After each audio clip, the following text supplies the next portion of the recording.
斑斓棉花糕，非常简单处理的棉花发糕，不需要发酵，成品松软香甜，大家一起来试试看吧。大家好，嘟嘟来了。大家好，我是彼得舅舅。棉花发糕理应是白色才合理，但是这食谱用的不是粘米粉，少了米香味，口味比较单调，所以舅舅用2片斑斓叶加适量清水，搅拌后去渣，萃取出斑斓汁170毫升，这样成品会比较香，颜色带点淡淡的绿，很漂亮。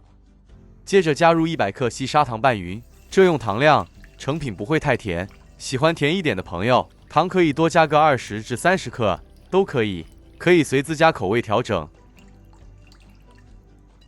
接下来加入白醋12克，舅舅用的是水果醋。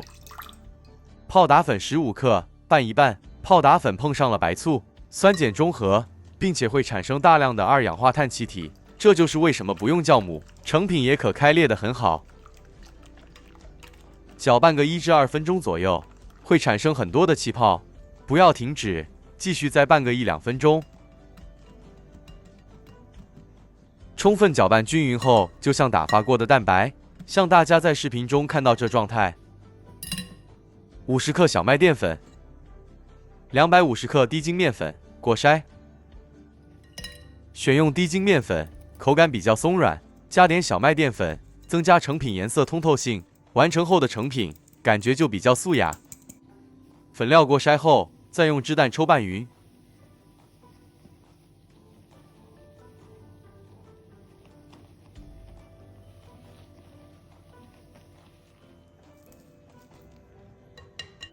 接着用支刮刀将盆边的面糊刮下，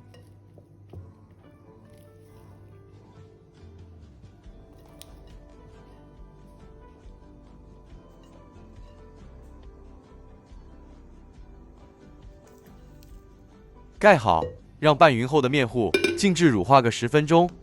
取出这耐高温小碗，垫入蛋糕杯，只要蛋糕杯吻合的小碗都可以。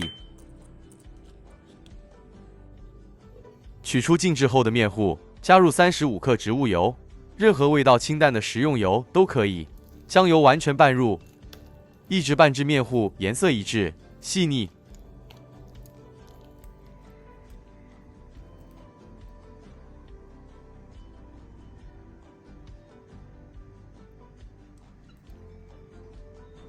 好了，像视频中这样就挺好的。将拌匀后的面糊装入挤花袋，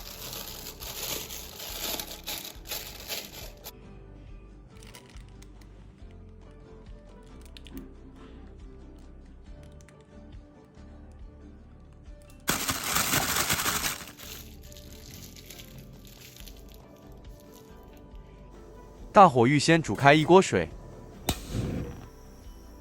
将面糊挤入小碗里，挤至8-9分满，这样蒸熟后的成品会开裂的比较美，也就是一般人所谓的开花。今天的棉花发糕做法真的很简易。是的，每个视频说明栏内舅舅都会提供完整食谱，大家不用抄，截图就好了。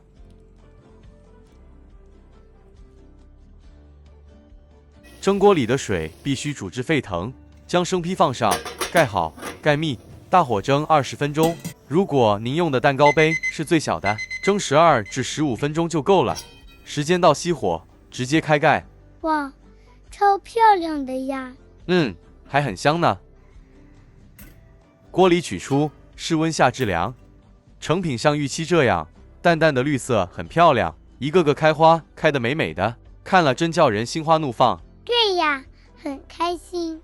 对了，想用来拜拜的朋友，只要在表面点缀些小红点，众神明就可感受到您的诚意了。成品趁热享用，特别的软，像棉花一样。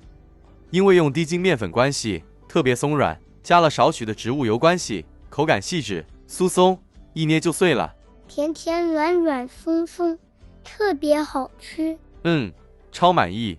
今天这食谱可以做4个，大家喜欢就试试看吧。再不然分享给朋友们也不错。谢谢大家观看我们的视频，谢谢大家，谢谢大家，我们很快再见。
嗯。